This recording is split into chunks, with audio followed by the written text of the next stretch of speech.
Deixar uma luta nas mãos dos juízes muitas vezes é algo arriscado, pois devemos lembrar que eles são pessoas julgando e cada um tem uma visão diferente. Algumas vezes, essa visão pode ser duvidosa. Hoje iremos trazer algumas decisões polêmicas da história do UFC, ou como chamamos aqui no Brasil, garfos.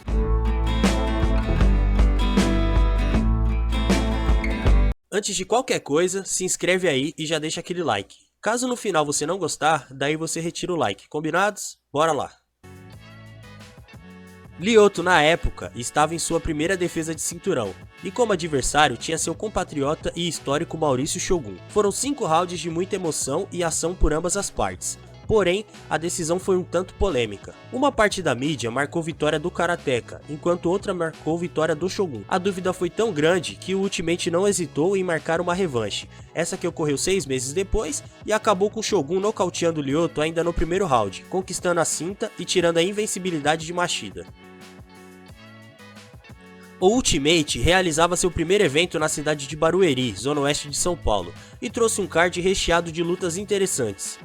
Em uma das principais, Rafael Assunção, que vinha de 4 vitórias seguidas e ocupava o 5º lugar do ranking, enfrentou na época prospecto TJ Dillashaw, que também vinha em uma sequência de 4 vitórias e ocupava o 9º lugar do ranking peso galo. A luta foi eletrizante, não à toa levou o prêmio de luta da noite. O primeiro round foi claramente do americano, que quase encaixou o Mata-Leão em 3 tentativas, porém, o segundo e o terceiro round foram bem questionáveis. TJ buscava a luta o tempo todo e Rafael fazia um excelente jogo de contragolpeador, o que para 2 dos juízes foi o suficiente para garantir a vitória. A decisão dividida para o brasileiro gerou polêmicas e depois de 3 anos a revanche foi casada, dessa vez com uma performance dominante do americano, que venceu por decisão unânime. Essa daqui é de doer. Um dos lutadores mais longevos do UFC, Joe Lauzon, enfrentava o ex-campeão de torneio do Bellator, Marcin Held, uma luta clássica entre 2 grapplers de altíssimo nível. Essa luta significava mais para Held, pois ele havia estreado no UFC perdendo para Diego Sanches e precisava vencer para continuar no evento. Held teve uma performance incrível, pegou costas, fez um excelente jogo, porém não foi suficiente para convencer 2 dos juízes. Na hora que Bruce Buffer anunciou a decisão, nem mesmo Lauzon acreditou em sua própria vitória, consolando o polonês após o polêmico resultado. Pouco comentada, mas muito polêmica, Massaranduba vs Alex Hernandes foi um garfo gigante, daqueles que não tem explicação ou espaço para discussão. Alex Hernandes entrou no evento com um hype gigantesco após nocautear Beneil Dariush, mas em sua terceira luta foi nocauteado por Donald Cerrone. Após essa derrota, foi escalado para enfrentar Massaranduba no UFC On ESPN 4, realizado no Texas. Em uma noite que até então todas as lutas tinham ido para a decisão, creio que os juízes já estavam com sono, porque Massaranduba teve uma performance dominante diante de Hernandes, que até esboçou algumas reações, mas nada que justificasse uma vitória, e os juízes marcaram um polêmico resultado de decisão unânime para o americano, sendo inclusive 2 30-27 e um 29-28. No ano de 2015, Edson Barbosa teve uma performance dominante e venceu Felder, tirando a invencibilidade do americano em pleno solo estadunidense. 4 anos depois, ambos se reencontraram no octógono, desta vez em Abu Dhabi. Edson novamente teve uma boa performance, acertando mais golpes significativos no primeiro e no segundo round, porém, no terceiro passou alguns sufocos, sendo muito golpeado no rosto, mas aguentando firme e levando a luta para a decisão. Na hora do anúncio, a surpresa, 2 juízes marcaram vitória de Felder, assim consagrando ele vencedor por decisão dividida, gerando polêmicas.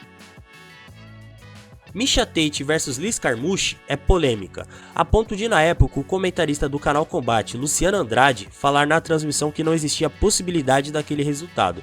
A própria Miesha Tate em seu Twitter admitiu que Carmouche venceu. Foram 2 rounds de grande domínio de Carmouche, controlando a luta no clinch, grade, golpeando e pontuando. No intervalo do segundo para o terceiro round, o corner de Miesha falou para ela que agora é só nocaute ou finalização. Não à toa, Tate vem com sangue nos olhos procurando acabar com a luta. Por fim, uma decisão polêmica para Miesha Tate. Rendo havia acabado de se tornar campeão do UFC, vencendo o próprio Edgar na luta principal do UFC 144 por decisão unânime. 6 meses depois, eles voltavam ao octógono, desta vez liderando o card do UFC 150. Edgar teve domínio das ações no segundo, terceiro e quinto round, acertando mais golpes, controlando a distância, o que para muitos da mídia foi o suficiente para garantir a vitória e o título de campeão novamente. Porém, para 2 dos juízes não, gerando novamente polêmicas e muitas vaias do público.